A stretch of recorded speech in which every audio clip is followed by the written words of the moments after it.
Welcome back to Wake Up Epic. This is going to be an epic workout around aspiration. I'm Alex Iglesia, and in these exercises, we're looking to understand a theme in much more depth. In this case, what's the relationship between greed and aspiration?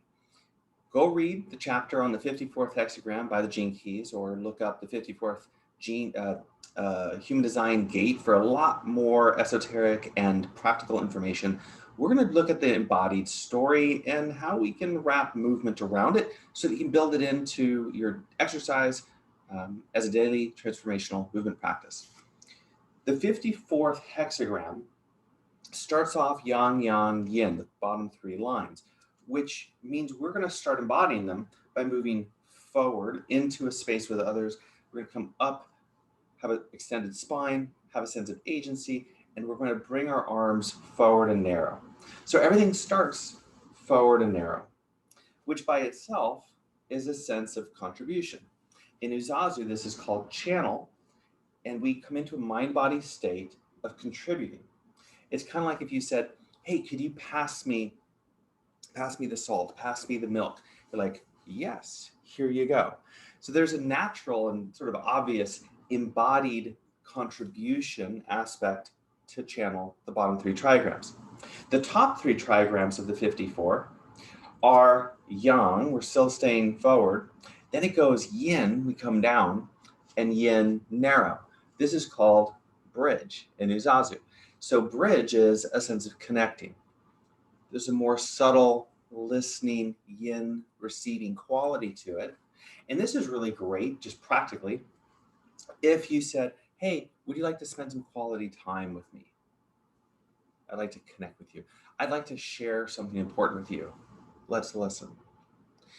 If we put these two together, if we start with channel and then we move to bridge, what's the story that it tells? From contribution to connection. Try it.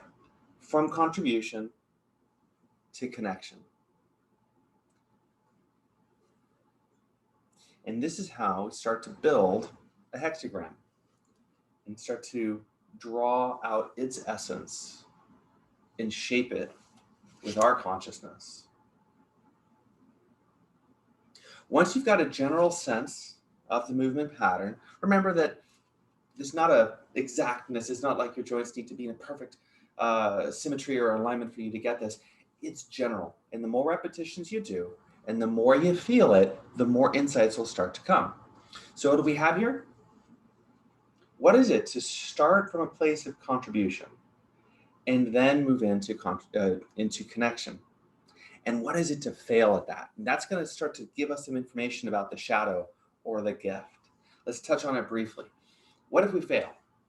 Something about working too hard or not making it with the contribution, like being a liar, being dishonest about the contribution. How often have you ever had an agenda that was a little bit different than the superficial purpose of what you're doing?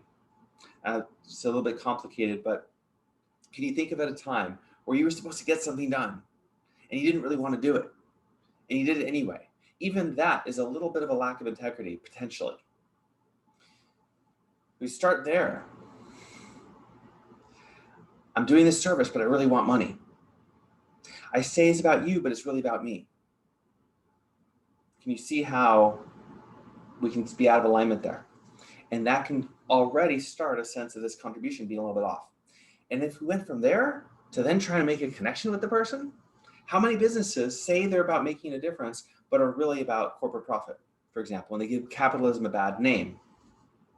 So we have greed instead of aspiration. And how have we had a shift to B Corps, to more purpose-driven organizations in the last number of years and decades? What if we do have a sense of congruency? That the stated purpose and the feeling of the purpose and the real intention has a greater alignment to it. And then we can move into connection. You come home after a hard day of work, you're really providing for your family, your heart is in the mission, and you come home and you can feel satisfied with the connection with your loved ones. And there's no guilt, there's no shame, there's no embarrassment, there's no regret at the end of the day.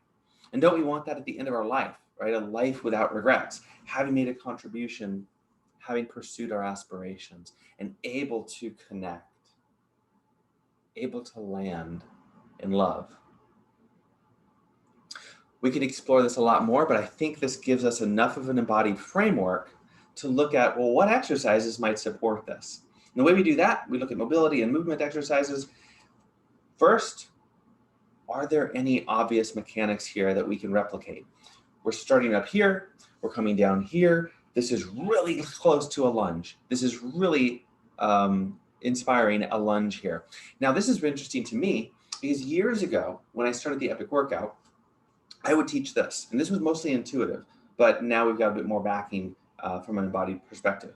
I would teach that if we squat and we come up, there's a sense of agency to this. This is very much about me, right? If I go out into the woods and I squat, this is so I can relieve myself, or if I'm resting. So in a lot of ways, not 100%, but in a lot of ways, this is biased towards being about me. If I go out in the woods and I functionally lunge, why would I do that? It might be to gather things. It might be to pick things up and bring it back home.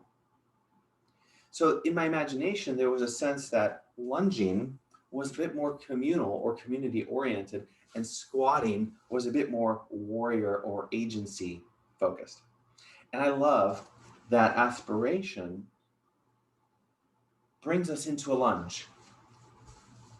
So our fundamental exercise for the 54th hexagram is a lunge. And we can play with, we can create some more, but I'm going to leave it with that for today. 3 ways you can practice the lunge. Now, you might be lunging in your yoga, in your CrossFit, in your training. I've got a beach outside, so I'm just centering my workouts lately around lunging and just doing lots of lunging. So the first way to do it is as a split squat. So you're playing with stability. And this is a great mobilization as well. Up and down you go from a split stance. Split your stance. Make sure you're balanced. Down and up. Do a set. Do a set not to failure and struggle, but to a sense of feeling like connection. And remember, when we did the 54 by itself, there's a sense of starting strong and landing with listening. We want to bring that attitude into your movement patterns, starting strong, whether you have weights or not, and really listen. So when are you done with the reps? When are you done with the set? When you listen and you feel a strong sense of completion, the way you would with a friend, and there's a certain satisfying end to it. So exercise number 1 is a split squat. Exercise number 2 is to start with your feet together and step back and forward into a lunge. Back and forward. You can alternate your legs, or if you want a little bit more challenge, stick to one leg until it's done and then do the other. The third variation of this is going to be the most challenging, and is to come forward and then back. It's more challenging than the last 2 because you've got a lot more forces that you need to deal with, that your body needs to process. You're coming forward and then you've got to respond back. You can add weights, you can add dumbbells, you can add a lot of other creativity. Let this be the foundational exercise when you're wanting to embody the 54th hexagram or explore aspiration. And the last piece of this is when you're doing the exercise, if you want that final layer, you bring the words back in. You inquire, where is greed showing up for me? What are my aspirations with this movement?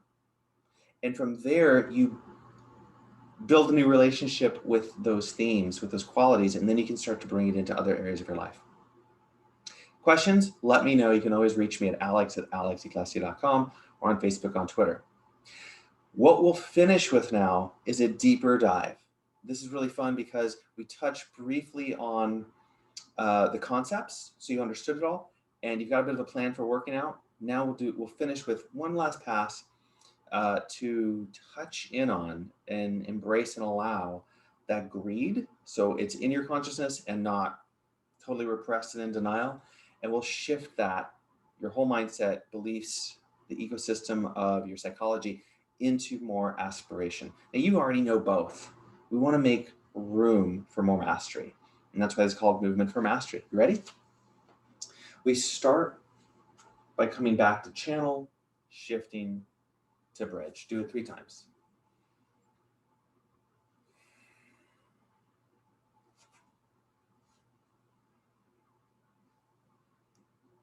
Next, just bring to mind greed and aspiration. There's the whole space, greed and aspiration. That ought to change the quality of these movements. As you bring in ideas, the quality of the movement is always going to change. Notice that. Now focus more on greed. And one question that we could use here: is greed driving any of your contribution?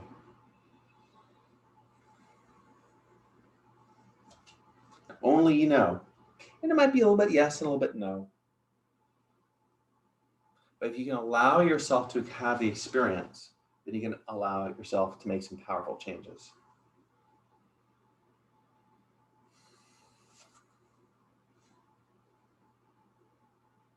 If we really took more time, we could start to isolate particular ideas or particular ways that greed shows up in your life.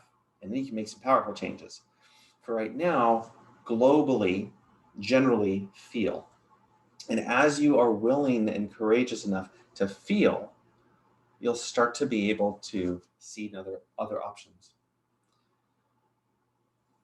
You know you're making progress as the intensity or the challenge that the shadow brings up starts to soften, and you start to take a more empowered control of the movement pattern.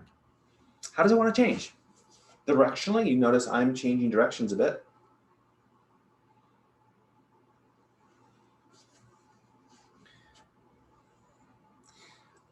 Now bring aspiration. What aspirations haven't been expressed yet? I'm going to open the way for more of the gift.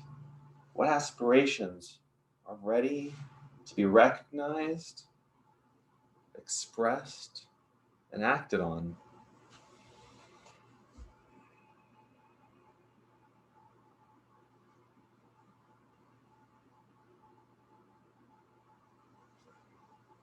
Okay, let the practice go. Take a moment to just be still.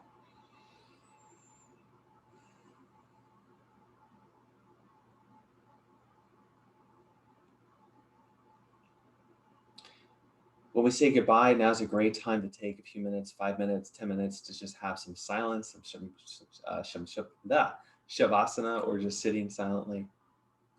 It's also a great time to journal. I'll post a few other videos here so you can explore other epic workouts, other wake up epics, and a few other things that I've created over time. And if you've got any questions, reach out to me at alex@alexiglessia.com. Have a fantastic time exploring aspiration. Thank you for your aspiration. And thanks for looking at greed in your life and how you can bring this into your body for some transformation for yourself and others. See you soon.